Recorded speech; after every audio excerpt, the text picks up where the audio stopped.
Okie doke. Quick update for everybody.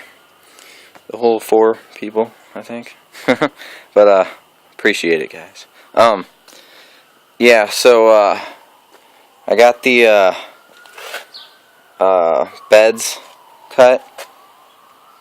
So they're all pretty leak proof now, because what I did here is I have 3/4 inch drain holes. So what I did is I took a bit and drilled 1-inch holes into this, because that's just how the threading worked. It worked out to be about 1 inch, and so that allowed me to thread it in perfectly. And then on the inside there, you can see I threaded another one in, another male-female type adapter in, and I got some O-rings in there and an O-ring out here. So I basically made my own bulkheads, which was a lot cheaper than the store around here was selling them for. So good for me, I guess. They were selling only one size, and they had them selling for 20 bucks. I was like, no, I made these for about $4. So yeah, but these are my 4 beds. I don't know if I mentioned this in the video I did earlier, but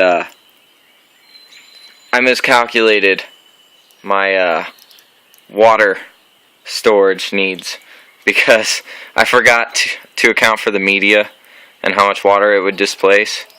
So a little overkill on the water storage back there, but I'll be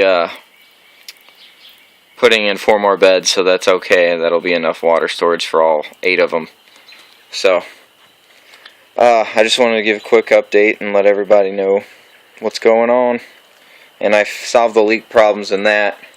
Oh, I guess I'll show you what I did. Anyways, I was having leak issues down here on both of them. This one I managed to get away with just tightening it a little bit more. This one I had more issues. I could tighten, or I could loosen, or I tried different levels of tightness and it'd still leak. Probably due to I don't know, just the way it goes in, I guess. I'm not 100% sure. But what I did is, as you can see, I have a gasket out here, and there's one on the inside as well. Out here, what I did is, instead of I took that gasket that I had one and one on the inside and outside, I took both of the ones for this one, put them on the inside, and just used an O-ring for out here, one that wasn't going to spread out and pop out outside of this, because I was having that issue too. So I found one that would just barely stretch over the threading on this, and that one worked out real well. And so I got 2 gaskets inside this one right now. Up here, O-rings on the outside. This is just for if those holes can't keep up, there's going to be another connector up here to allow it to spill over some more. But O-rings on the outside, and then I kind of had to jerry-rig it a little bit, because I didn't feel like going back to the store and buy more O-rings, because they were getting kind of expensive. So I don't recommend using gaskets or O-rings unless you got them laying around. But a cheap way to do it is what I did do. Is if you look in this one, I don't know if you can see it or not. Let me see if I can angle this a little better.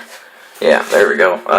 This one, I have some rubber like tubing that I just cut a hole through and spread open, and use that as a gasket on the inside. Should be fine for whatever water's going to be in there. I'm not too worried about it. And on this one, what I did is I actually took a vehicle gasket piece. Like, it's just a little extra from a gasket set, I guess, a little extra material. Cut a hole in that one and used that one for the gasket on the inside in here, which worked out really well. So that's that. Finally, what it's going to do,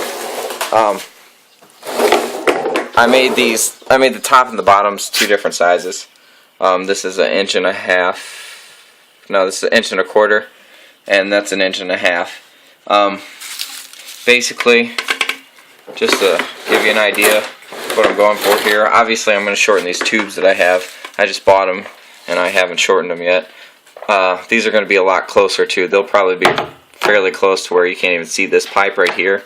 But basically, going to connect them like that, there, and down there as well. And that'll allow the water level to rise at a fairly equal rate when it dumps back in, and that'll save me from having to worry about the water level in the fish tank, because it won't mess with that, because what it'll do is it'll just overflow out of the fish tank into the beds, and then from the beds into the storage tanks. So should work out, but let me know if you guys have any comments or suggestions. And tonight I'm going to design a holding stand for the beds, something strong enough to hold them up. But the video's getting kind of long, so I'll let you go. See ya.